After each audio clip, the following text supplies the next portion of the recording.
My life was changed. Growing up, I saw God move in amazing ways. And as I studied the Bible and I grew and I began to learn, I was confused. I couldn't understand how suffering and victory lived side by side. And all of a sudden, my life was changed, radically changed. Now what happened? You see, from an early age, I saw signs and wonders. I saw God do amazing things. I knew that God existed.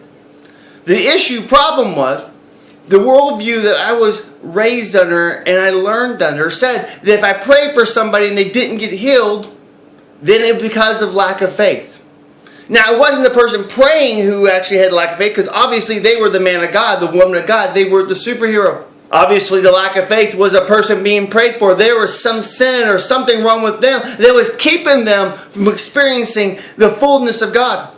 I said earlier that my brain exploded, that a worldview came that made sense of the Bible.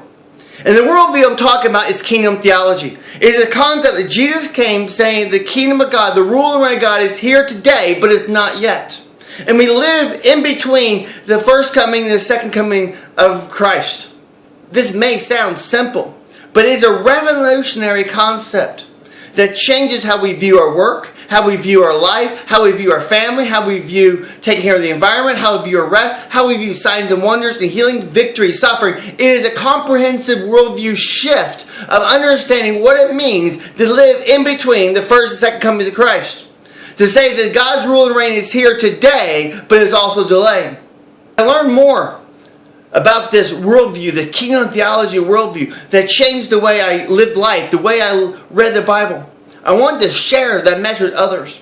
So I wrote To Here and Not Yet. What is Kingdom Theology? How does it affect my life? It is a book that looks at the central message of Jesus, the kingdom of God. And it looks at how that message, that God's kingdom is here today, but is also coming, changes how we read scriptures, how we look at our day jobs, how we look at our families, how we view suffering, and how we view victory.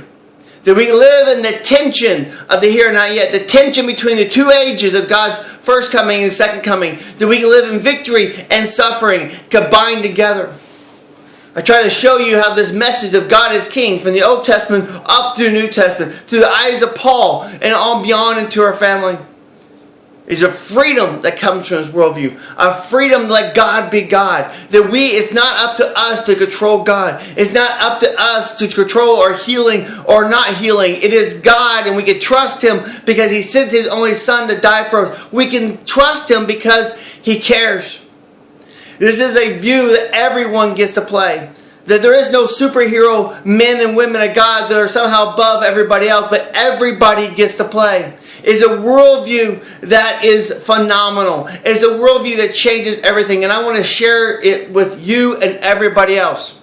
I need your help to get this resource out to the masses. The book, The Here and Not Yet, has been accepted for publication by Vineyard International Publishing. But being a first-time author, I have to cover a lot of the expenses myself. And that's where you all come in. I ask you to pray for me. Help me as I raise money to try to get this book out.